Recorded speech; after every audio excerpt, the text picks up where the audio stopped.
après cette pause matinale qui nous a conduit vers 7h partout au Bénin. Ce matin, on a fait place au mini-débat et je suis avec Jacques Débé, Raoul Steve Gouloukon. Bonjour.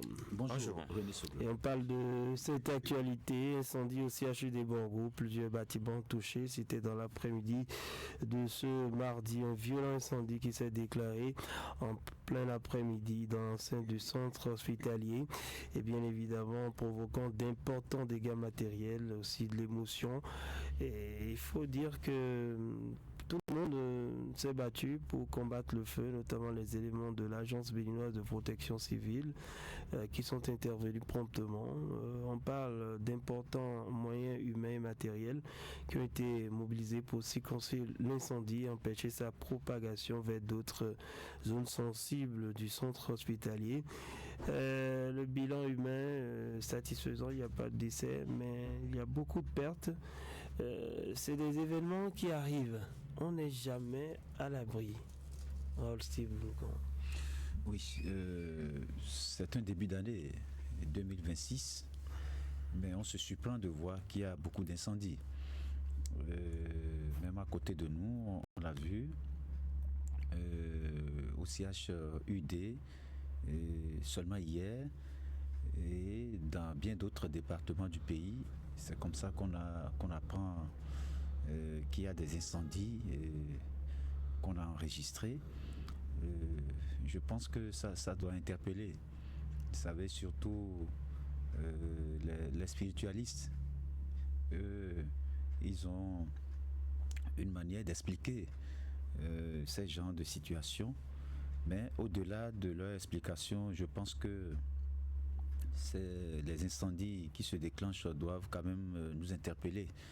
Et ça doit nous pousser à être plus prudents, à observer les règles.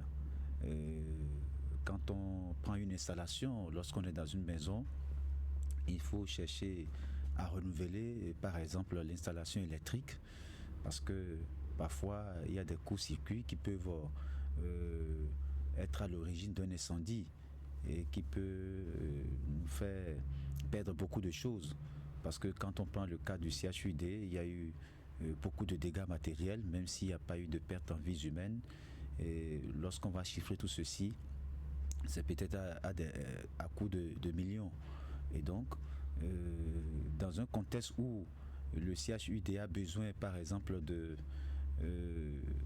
des médicaments pour soigner les malades et beaucoup de matériel qui sont allés en fumée, vous comprenez que c'est encore beaucoup de choses à refaire à ce niveau.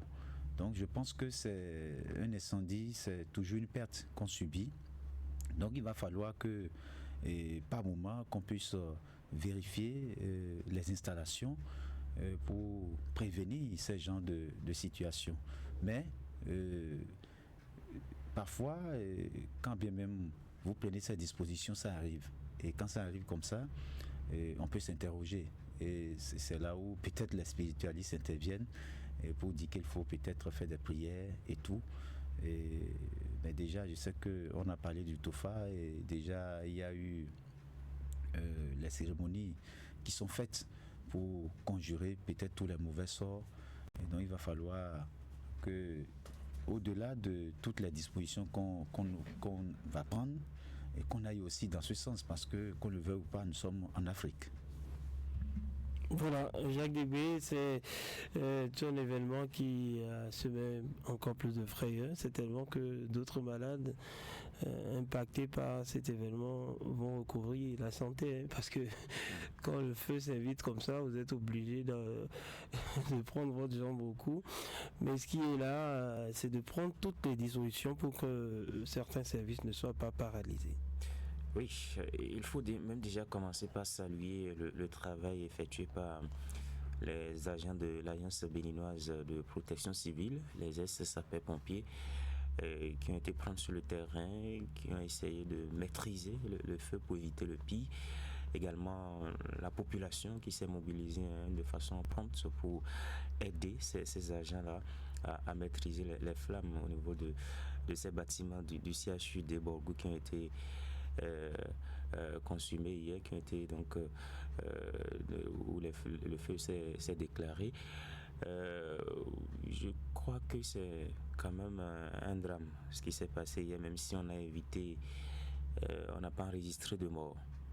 Parce que Raoul Sigounou, comme vient de le dire, on connaît la difficulté de nos hôpitaux à faire face à certains besoins, à certaines urgences. On essaie de colmater les brèches, de mettre les petits plats dans les grands pour pouvoir satisfaire les patients. Mais là, avec ce qu'on a pu voir hier comme dégâts matériels, ça va être un nouveau casse-tête pour les dirigeants de l'hôpital, pour l'État même qui met à disposition tout ce matériel-là pour pouvoir soigner les populations.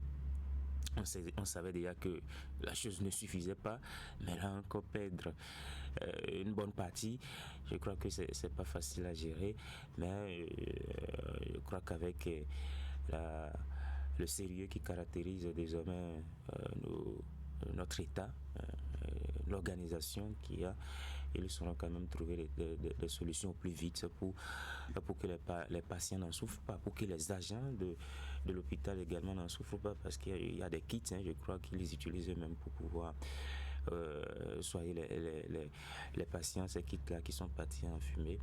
Maintenant, il faut aussi qu'on puisse nous situer sur les causes. Généralement, c'est ça le gros souci.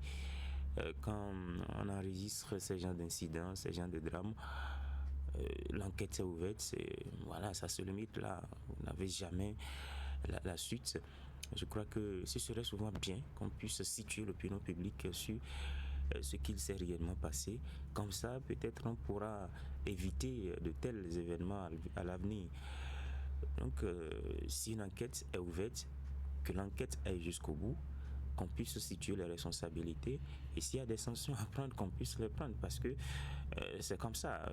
Si vous êtes dirigeant, si vous êtes responsable quelque part et qu'il y a un problème, il faut qu'on puisse véritablement comprendre, et s'il y a des mesures à prendre, qu'on puisse les prendre pour prévenir, que à l'avenir on ne puisse plus assister à ces genres de choses.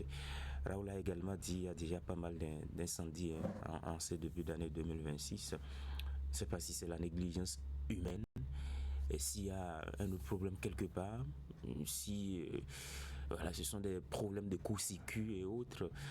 Vous avez vu assez de coupures d'énergie dans la journée. Est-ce que c'est lié à ça? Ce sont des idées qu'on émet comme ça, on n'en sait rien. Ouais, donc on ne sait jamais, qu'on puisse également voir la chose à ce niveau également pour qu'on puisse éviter ces genres d'incendies-là. Parce que quand il y a un incendie, c'est beaucoup de dégâts, beaucoup parfois de choses qui partent en fumée, des choses que vous avez mis des années à construire, à mettre en place, et puis en quelques minutes, quelques heures, tout est consumé. C'est difficile, très compliqué à gérer. Voilà, donc assez de prudence dans les structures sanitaires, notamment le CHUDO. Il faut carrément tout revoir pour éviter que ça ne se reproduise, quand on sait que c'est un centre de santé qui abrite des appareils en tout cas de haute qualité, et qu'on ne le retrouve pas dans d'autres centres de santé. Si ça venait à être endommagé, c'est encore un autre souci pour les usagers. Et c'est ce que je disais, l'idéal c'est de tout faire pour que déjà ce matin, s'il y a des services qui sont touchés après cet incendie, que les dispositions soient prises rapidement pour éviter que ces services ne soient paralysés. Moi, j'ai échangé avec des patients qui attendent des opérations, parfois c'est lent à cause d'un matériel qui n'est pas disponible, et tu apprends que c'est le seul qu'il y a au nord. C'est inconcevable que un tel hôpital soit touché par le feu de cette façon. Il faut rapidement réagir et faire une réunion de crise pour éviter que ça ne se reproduise. Et comment maintenant faire le tri, le point de tout ce qu'on a perdu et pourquoi on l'a perdu, tout ça, ça reste des interrogations qu'il faut solutionner. Vraiment, c'est beaucoup d'interrogations. Je pense que le directeur doit rapidement faire une réunion et ouvrir une enquête, et comme l'a souhaité Jacques, et je pense que c'est vrai, pour comprendre ce qu'il s'est réellement passé, parce que qu'on le veuille ou pas, c'est un hôpital de référence, et lorsqu'on en vient à enregistrer des situations comme ça, il faut pouvoir situer les responsabilités et prendre les dispositions préventives. Mais je pense qu'au-delà du CHUD, c'est toute l'administration de façon générale qui est interpellée. Si d'autres services sont dans le cas, il y a des installations qui sont vieilles, il faut déjà faire une enquête pour voir ce qu'il faut corriger rapidement pour prévenir tout ceci. Merci à vous Jacques Débé, merci à vous Raoul Steve Goulou. C'était le mini-débat, mesdames, messieurs.